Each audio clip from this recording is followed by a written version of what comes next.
Hey everyone, my name is Alex Haney, and today I'm going to be talking about what to wear on an early spring canoe trip. Now, I'm making this video with a very specific trip in mind. I'm guiding a beginner's canoe trip into Algonquin Provincial Park in the middle of May. So what we're expecting in Algonquin in the middle of May is daytime average temperatures of around 16 degrees and night times usually get around 6 degrees. That's degrees Celsius for all you Americans. They also get about 17 days out of the month that are rainy or drizzly. Now there are many ways to approach how to dress and what to wear on a canoe trip.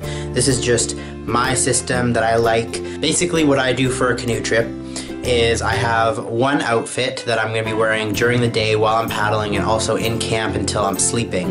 Then I have something that I wear exclusively in the tent, only for sleeping, and that also serves as my emergency clothes if I get absolutely soaked and it's freezing cold and I'm scared of getting hypothermia. Most important things you need to know are what kinds of materials to look for, as well as the different layers, because we're going to start thinking in a layering system for backcountry travel. So we'll just start with what we're wearing during the day while we're paddling, portaging, that kind of thing. Your first layer is called your base layer or your wicking layer. Basically the purpose of this layer is to wick sweat away, keep you dry and warm and all that stuff, so that the moisture next to your skin doesn't steal heat from your body. The most important thing for this trip is to stay away from cotton. What we're going to be looking for, the materials for our daytime base layer, are either going to be polyester, nylon, or merino wool. So polyester is usually your cheapest option. I would go with a long sleeve shirt for this trip. So this is an example of a polyester top. Your next option is nylon, and this is an example of a canoeing button-up shirt that's nylon. I actually don't have any merino wool base layers because they're pretty expensive, and usually for a trip like this I prefer a mid-weight sort of polyester, so I will probably be wearing this shirt myself. So on top of your base layer goes your insulating layers, and this is exactly what it sounds like. It's there to keep you warm, trap warm air in the layers between them, and you want them to be made out of materials that dry quickly and also retain some of their warmth even when they're wet, because chances are they'll get a little bit damp at least. So we're going to be bringing a couple of different insulating layers with us. Some of my favorite materials for this are a fleece, like this one here. This is probably exactly what I'll be bringing for my first insulating layer. It's just a really lightweight fleece. For this first layer, you're going to want to go pretty lightweight, so not much thicker than your base layer. Another one I like is merino wool. Here's an example of a lightweight merino wool insulating layer. So on top of that first thin, lightweight insulating layer, we're going to put another sort of thicker, more warm and protective layer on top of that. And how thick this is really is up to you. How cold do you think you could possibly get when it's around 6 degrees? Think about that, because when we get up in the mornings, it's going to be pretty chilly. One of my favorite options for this layer is to bring a down puffy. So that's probably what I'll be wearing for this trip. The thing that's great about these is they're pretty lightweight and compressible. Another option again is just to put another layer of fleece on top. So a slightly thicker layer of fleece. So here's an example of something I might wear on top. Just a little bit of a thicker weight fleece, and make sure too that all of these layers are plenty loose. So before you go out, make sure you try on all this stuff. Make sure it feels comfortable all worn together. A third option for this layer is to bring a thick wool sweater like this one. The thing I really like about wool is that you don't have to worry about it near the fire, so that's a huge bonus for us. First, before we talk about pants, we'll talk a bit about underwear. This is the underwear that I always bring on my trips. You're definitely not going to want to wear your regular cotton underwear, so you're going to either look for some kind of polyester spandex mix or a wool spandex mix. And I would suggest bringing 2 pairs of underwear, one during the day, one for wearing at night. For pants in cooler weather, I really like to wear a bit of a thicker weave nylon pant. Definitely not going to want to go with jeans. Jeans are cotton. So these are the pants that I'll be wearing on the trip.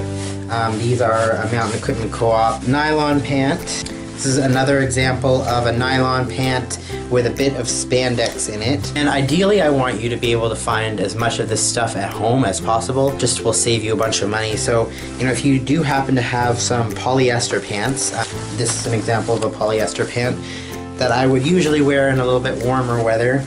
but it would be totally doable for this trip as well during the day. You can go ahead and bring those.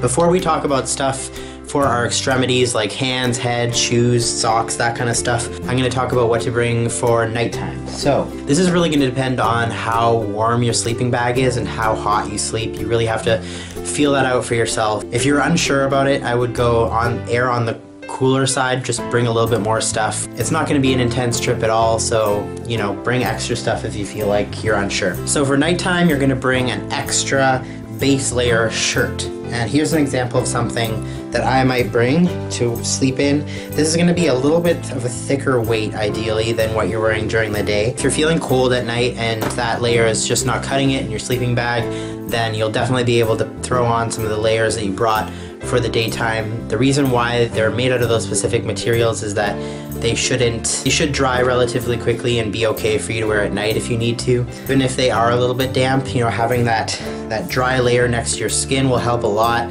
and they'll dry out during the night from your body heat. So for at nighttime, you're also going to want a separate pair of pants, and there are a couple options depending on how warm your sleeping bag is. I'll probably bring a thick pair of long johns, and another really good option is to bring a thick, somewhat, you know, medium weight fleece pant. And if you feel like this wouldn't even be warm enough for you, you could definitely bring long johns and these fleece pants, and that'll keep you really toasty. And now I'm going to talk a bit about storm stuff. So you're going to want something to wear for when it rains, because chances are it's going to rain at least a little bit. Basically, that means a rain jacket and some kind of rain pant.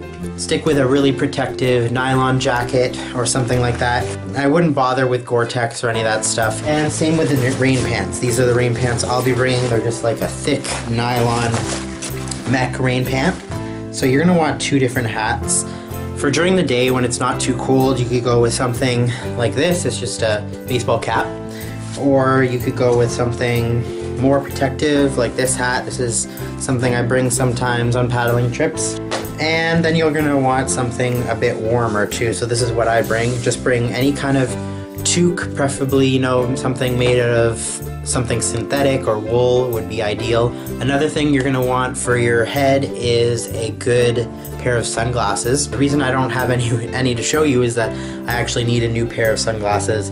You know, just bring whatever pair you have. It's not going to be super sunny and ruin your eyes, but definitely bring something. Definitely bring something lightweight for your hands. The ideal thing to bring for while paddling would be something waterproof like this neoprene glove that I have that I might be bringing. If I didn't have those, then something like this. This is a mix of wool and some synthetic fiber, I believe, or just like a fleece mitten would be awesome. Usually for this kind of trip, I bring 3 pairs of socks.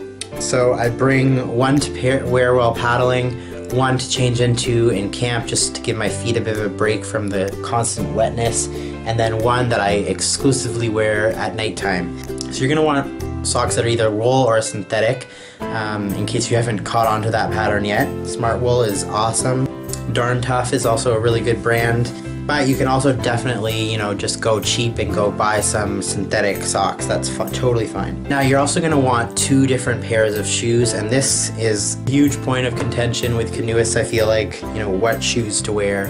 I like to have one dedicated pair of shoes for portaging specifically. You're going to want something that has a bit more protection, support for your ankles if you need it, a bit of waterproofing if you want it. You could totally get away with wearing running shoes in my opinion.